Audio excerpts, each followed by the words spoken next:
if you're a regular viewer of this channel, you know full well that I'm not afraid to criticize the English dubs of Dragon Ball Z.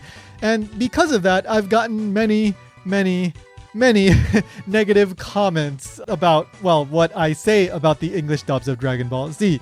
So today I want to do something a little bit different, and I wanted to talk about, well, some thoughts that I have on the English dubs of Dragon Ball Z, and whether I think that these dubs did more harm than good.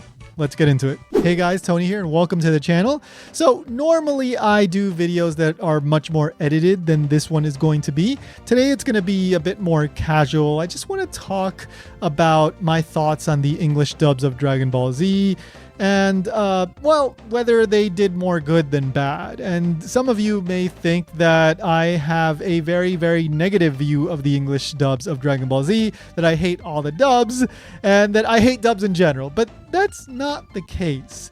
First of all, let's just talk about dubs in general. I think they are really good. I think they are something that should exist. They make media more accessible. Yeah, there's people who don't like reading subtitles, and dubs are great for them, but there's also a lot of people who can't or have a lot of difficulty reading subtitles. For example, in my situation, I'm legally blind, so I can't read subtitles unless they're magnified or I'm really close up on the screen and the subtitles are kind of big. So having a dub for a piece of media that is from a language that I don't speak can be extremely helpful, and it makes it possible for me to enjoy that piece of content. The same goes for young children or people who have some kind of reading disability that may make it very difficult to read subtitles. The point is that a good dub can make it possible for many more people to enjoy a piece of content, and I'm totally in favor of that. However, the thing about the Dragon Ball Z dubs is that I wouldn't say that they are great dubs. Now, I do think that the later parts of the Funimation redub are significantly better. Now, I haven't gone over all of that part of Dragon Ball Z, at least in terms of the dub, with a fine-tooth comb, so to speak. I'm still kind of working my way through it and checking the dub. But for the most part, the latter part of Dragon Ball Z in the Funimation redub is much better. It's that early part, right, into the Namek saga, into the part with Frieza, that is particularly problematic.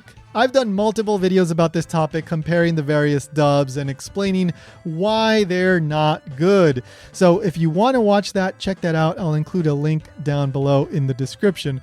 But basically, it seems that a lot of the changes that were made in the original dub, the Saban Ocean dub, were carried over into the Funimation redub. And so that really bothers me because it's not just a couple changes here and there. It's fundamental changes to, for example, who Goku is as a character. Perhaps the prime example of this is the Hope of the Universe speech. That is nothing like what Goku says in the original Japanese. Funimation seems to have been very, let's just say, hell-bent on portraying Goku as a superhero type character. And of course, there's other changes that they sprinkled throughout that change the way that we see certain characters, such as Vegeta and Piccolo. And I'm sure I could find other examples. Again, I've done videos about this stuff and I will be doing more videos about this. But just in a general sense, yeah, we have the way that Funimation tried to change these characters. We have fundamental changes to the lore. Perhaps the most famous example of this is the Goku's dad is a brilliant scientist line from the Ocean dub. And then there's other stuff here and there, such as the changes in the names. And I'll bring up the music here sometimes for the Faulkner score, as they call it. I've noticed, and I could probably do a video about this, but I'd have to spend a lot of time like doing detailed comparisons. So if you're interested, let me know, because that would probably take a little bit of time to put together. But what I've noticed is that there are scenes in the, using the Faulkner score that really come off different in the English dub version, right? So, for example, there might be no music in the original Japanese, but then in the English version, there's something that really makes you feel different from what is in the original Japanese. It might be wacky music, it might be more serious music, or maybe a scene in Japanese isn't really supposed to come off as funny, but then in the English version, they put in kind of a funny sounding song. So it really, really affects the way that you interpret a scene. And for the most part, I'm going to trust the way the Japanese production staff interpreted Toriyama's writing, because they are looking at it in the original Japanese. They know when there's a joke, they know when it's supposed to be serious. Whereas the English staff, that wasn't their priority. They were trying to create a product that would be popular with English-speaking kids. And so they weren't too concerned about matching up the music perfectly. They were just inserting music all the time. And, well, that results in some slightly different interpretations for some scenes. So if you're interested in that kind of thing, I think I could probably do a video about that. Let me know down in the comments. And the sad thing is that a lot of the misinformation that has its roots in the English dubs still is around to this day. For one, I'm sure that there are many people who aren't aware that the Funimation dubs made major changes to a lot of Dragon Ball Z.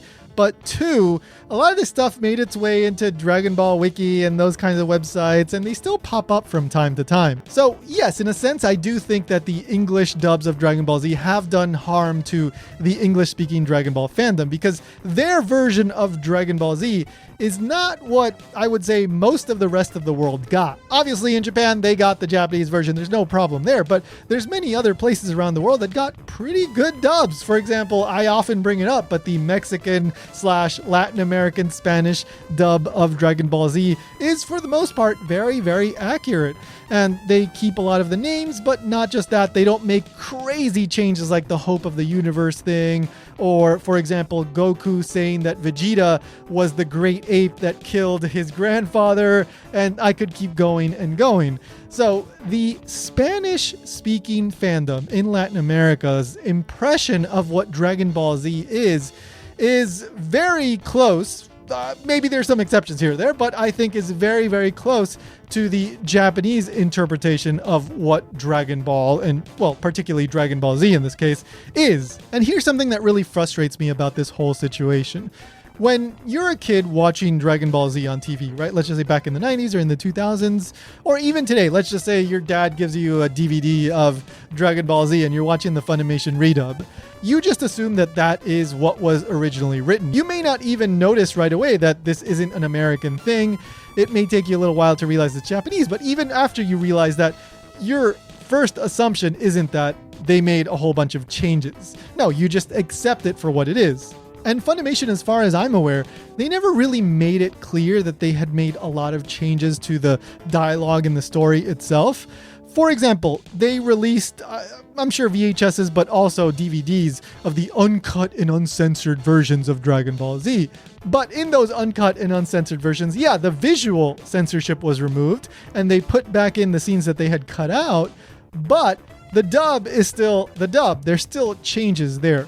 So if you don't know any better, you just accept that as reality. You just accept that that is authentic, especially when it's labeled uncut and uncensored. The implication there is that you're getting something that is representative of what the original material was. Now, I want to talk about Power Rangers for just a moment because I think it really drives home the point that I'm trying to make. Remember, what I'm saying here is that the English versions of Dragon Ball Z had a bunch of changes in them that were much more subtle. It was much more difficult to tell that this wasn't what was in the original Japanese. In the case of Power Rangers, I don't think that's the case. It's very clear that even though Power Rangers came from Super Sentai in a way, yes, they share a lot of that same action footage, they might share some story beats, but it's very clear to see that they are two completely different things with different titles, different actors when they're outside of the suits. And so people don't get these two things confused. But with Dragon Ball Z, those changes are not so obvious. It's not like they recast Goku to be some white guy. It's not like they renamed Dragon Ball Z to be Dragon Ball USA. If they had, then I think some of the stuff that I would be saying today just would be irrelevant because there would be a lot more people who would have a very solid understanding that Dragon Ball USA is its own thing and Dragon Ball Z is its own thing, rather than some people who think the English version of Dragon Ball Z is the same as the Japanese version. And then on top of that, there's the whole nostalgia factor, because when you point out that something is inaccurate in the English versions, you inevitably get people who get really, really offended. They don't want to hear you say anything negative about the English dubs, even if you're just saying facts. So in a sense, I absolutely think that the English dubs of Dragon Ball Z did do harm to the English-speaking Dragon Ball fandom. However, did they do more harm than good? Well, in order to answer that question, I want to bring up one more thing. And that one more thing is Saint Seiya. In case you're not aware, Saint Seiya, or as it's sometimes referred to, Knights of the Zodiac, is a very popular anime and manga franchise. The original anime was broadcast at basically the same time as the original Dragon Ball anime.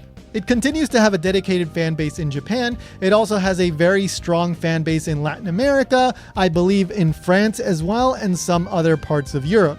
Just a quick side note, I absolutely love Saint Seiya. I actually started watching that before I started watching Dragon Ball. This was in the Spanish Latin American dub.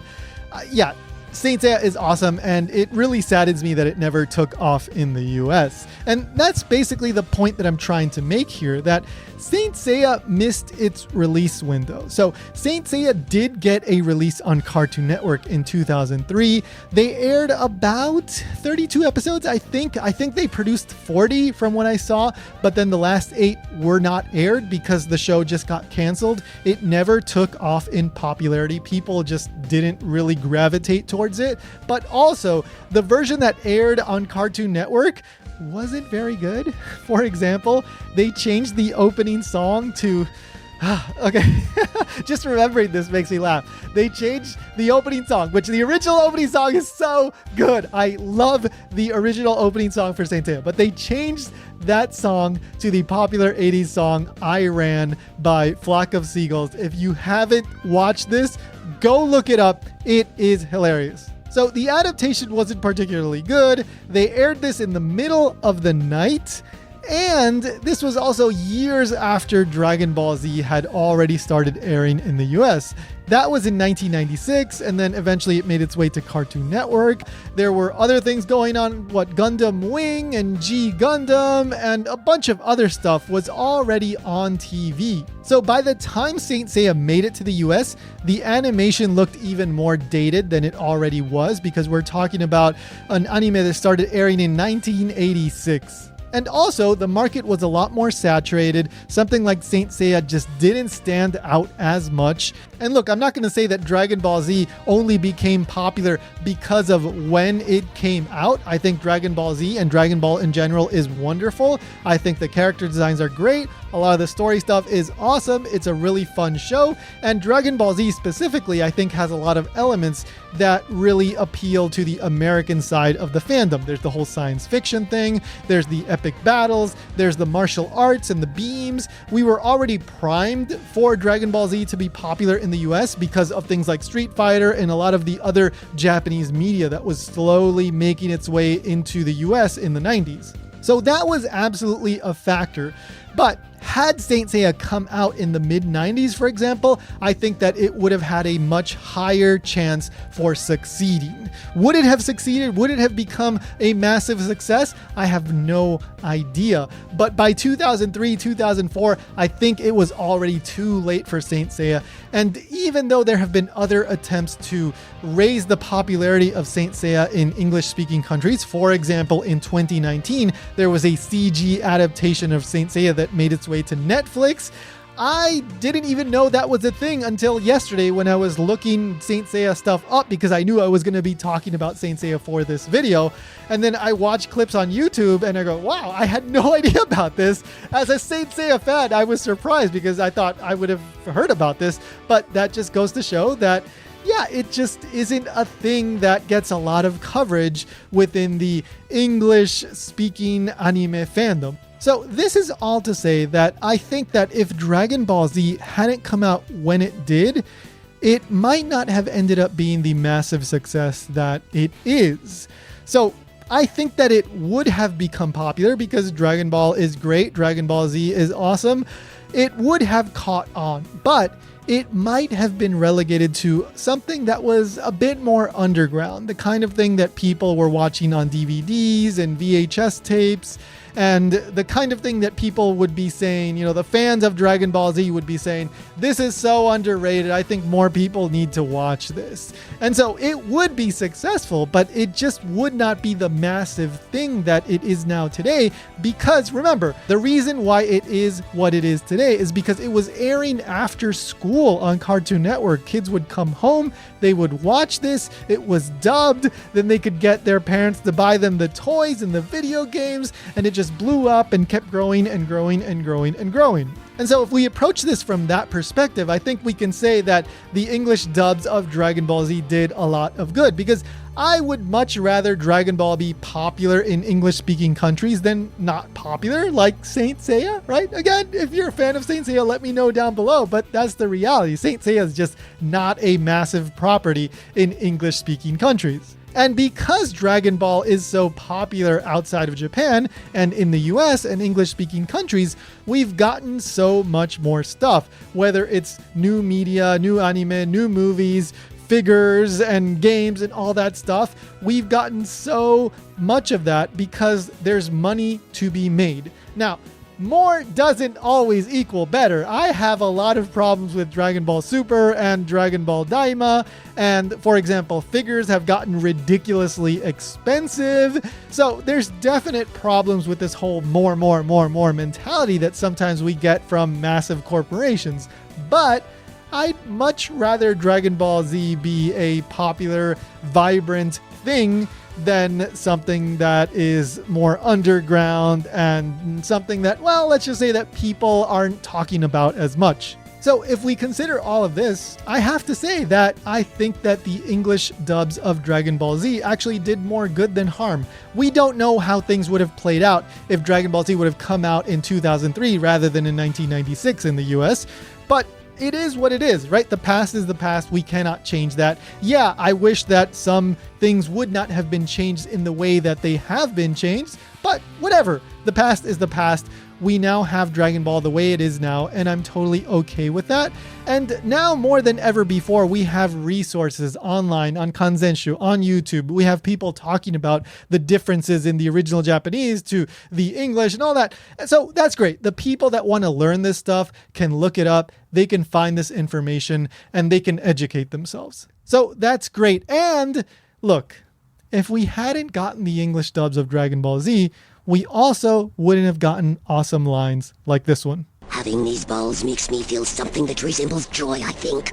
I want to caress them. Thanks so much for watching, guys, and I want to know what you think. Do you think that the English dubs of Dragon Ball Z harmed the English-speaking Dragon Ball fandom? If so, drop me a comment. If you disagree, drop me a comment. Let's talk about it. I want to hear your opinions. Of course, don't forget to subscribe, leave me a like, and I'll see you in the next one.